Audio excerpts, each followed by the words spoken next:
Since 2001, when the LB7 Duramax first hit the market here in the US, the name Duramax itself has almost entirely been synonymous with that 6.6-liter V8 diesel engine. Even throughout all of these years and the generations, the LB7, the LBZ, all the way up to the L5P, there's been a bunch of different generations. Duramax has still meant that aforementioned 6.6-liter diesel engine. That is up until 2016 when we saw the newest version of the Duramax, which was the 2.8-liter LWN Duramax, which was then shortly followed up in 2019 with the LM2 3-liter Duramax. With that in mind, both of these engines are fairly new to the market and really don't share much at all with the 6.6-liter Duramax, so I think it's time that we compare them head to head to figure out what the differences are and which one is actually better. So let's get into it. So getting into this real quick, we can quickly rewind the clock to see where these engines came from, because really neither of them actually kind of came from GM entirely. For the 2.8-liter Duramax in particular, it's actually an older engine from VM Motory, which is an engine manufacturing and design company that's now owned by Fiat. This specific engine is actually the A428 dual overhead cam, which itself is an evolution of the R428 dual overhead cam. So it's not like the 2.8-liter Duramax was a freshly designed engine. The roots of it can be traced all the way back to 2001 or even earlier than that, depending how deep you want to go. And that's not a particularly bad thing, as VM Motory is a pretty big company with a handful of decent engines under their belt, including the 3-liter EcoDiesel that you'll find in the Ram. For the 3-liter LM2 Duramax, it was designed as a collaboration between Opel and GM, as they were in business together up until 2017, and as such, the architecture and the base design for the 3-liter Duramax is actually based on two smaller Opel engines, but simply scaled up and modified to become an inline-6 engine. Quote, "It is a clean sheet design from the air intake down to the engine mounts. Very, very few common things were used from other Duramaxes. We've optimized everything in this engine's design to fit the new generation Silverados while incorporating advanced combustion and emissions technologies to optimize performance and efficiency." Unquote. I've mentioned this in other videos, but I think it's worth reiterating here, and that's the fact that these engines are not meant for heavy work. These aren't even close to the 6.6-liter Duramax, which is meant for literally millions of miles of work. These are much more of a street type of engine. This is the engine for somebody who didn't want a 3/4 ton or higher truck, but still wanted a diesel. While the 3/4 ton Duramax powered trucks are great at towing and hauling and getting work done, they're more expensive to buy, quite a bit larger in size, harder to drive, harder to park, and so on.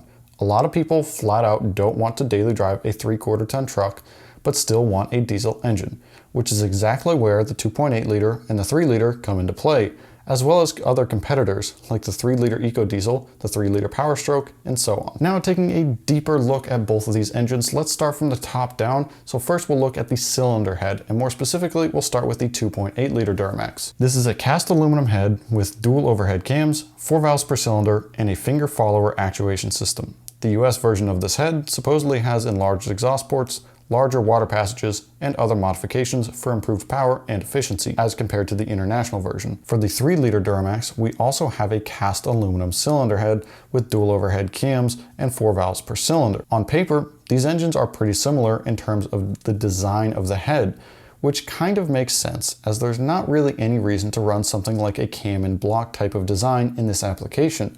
Simply put, a dual overhead cam 4-valve head is pretty much going to be the most optimal type of head for these applications. And it's worth noting that both heads are constructed from cast aluminum for the thermal benefits as well as weight savings. In applications where base power levels are much higher than these engines, cast iron could be the better choice. But considering how low the power output is of these engines, aluminum is more than strong enough. Where things differ greatly with these engines is the timing system, or the system that times the camshafts to the crankshaft and drives everything as one unit. For larger commercial style engines, the type of engines that are meant to go millions of miles, the engines that put in significant amount of work, we typically see a gear-driven timing system. But unfortunately, both the 2.8-liter and the 3-liter Duramax are completely void of a gear-driven system, and instead we have a timing chain system and a timing belt system. On the 2.8-liter Duramax in particular, we have a timing belt with a 150,000 mile interval for replacement. Presumably, they avoided using a timing gear system to save cost, but also to reduce total noise, vibration, and harshness,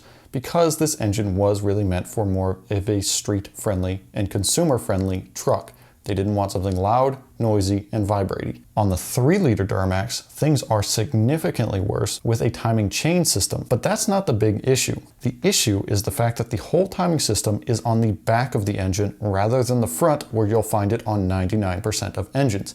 Meaning if anything happens with it, or it needs any maintenance, your transmission likely has to come off in order to access anything. And you might be wondering why GM would do this, considering all the downsides, and it's all centered around the packaging. Ultimately, they needed to keep the 3-liter Duramax as short as possible for improved packaging in their trucks.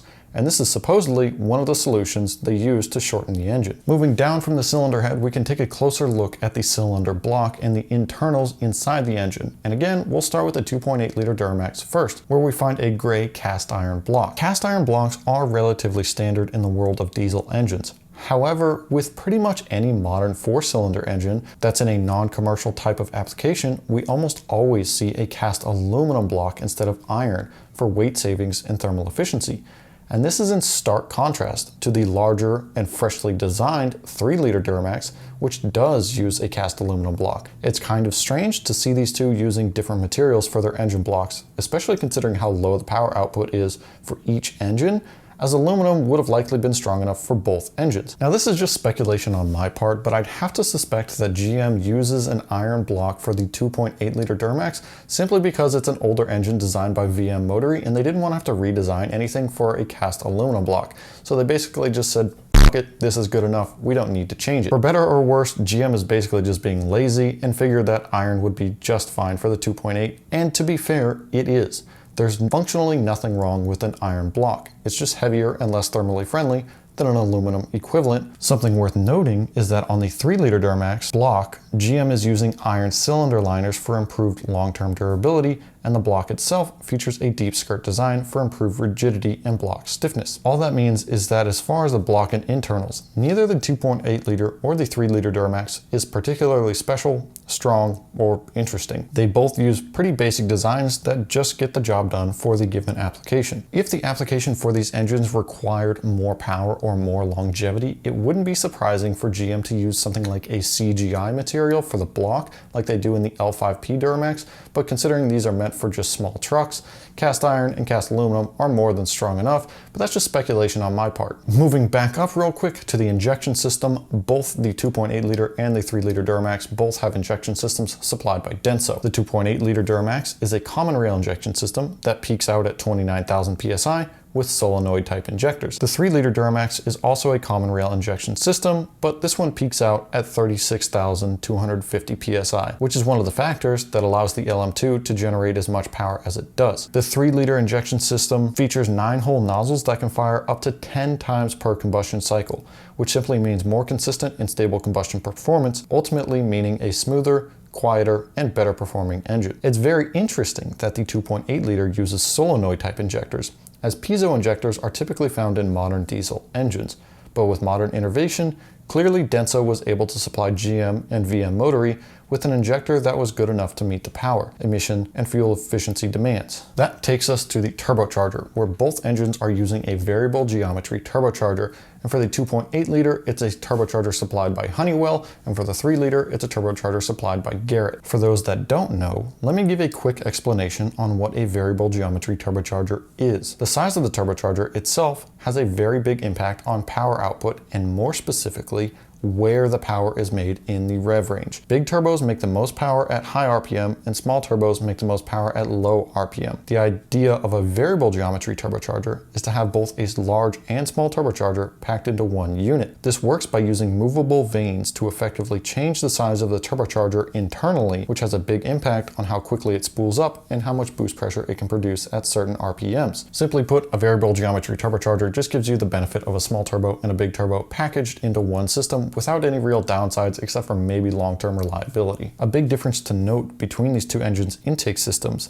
is that the 3-liter Duramax uses a variable intake manifold, which is simply a dual pathway system with electronically controlled flaps for each cylinder. This allows the intake to have a long pathway in a short pathway. The length, shape, and size of the intake runner has a big impact on power output and how efficiently air enters the cylinder at any given RPM, which basically means it's one more tool the 3-liter Duramax has for improved power output across the entire rev range and ultimately helps it even more with efficiency. And that takes us to the absolute worst part of any modern diesel engine, and that's all the terrible emissions components that absolutely plague reliability. Shout out to the EPA on that one. And to make this really short, both the 2.8-liter and the 3-liter Duramax have basically every single component that you'd expect to see on a modern diesel engine. That includes a diesel oxidation catalyst, a diesel particulate filter, selective catalyst reduction with diesel exhaust fluid injection, and exhaust gas recirculation. As a quick rundown on these systems and what they do, the exhaust gas recirculation system basically just diverts some of the engine exhaust gas and routes it back into the intake,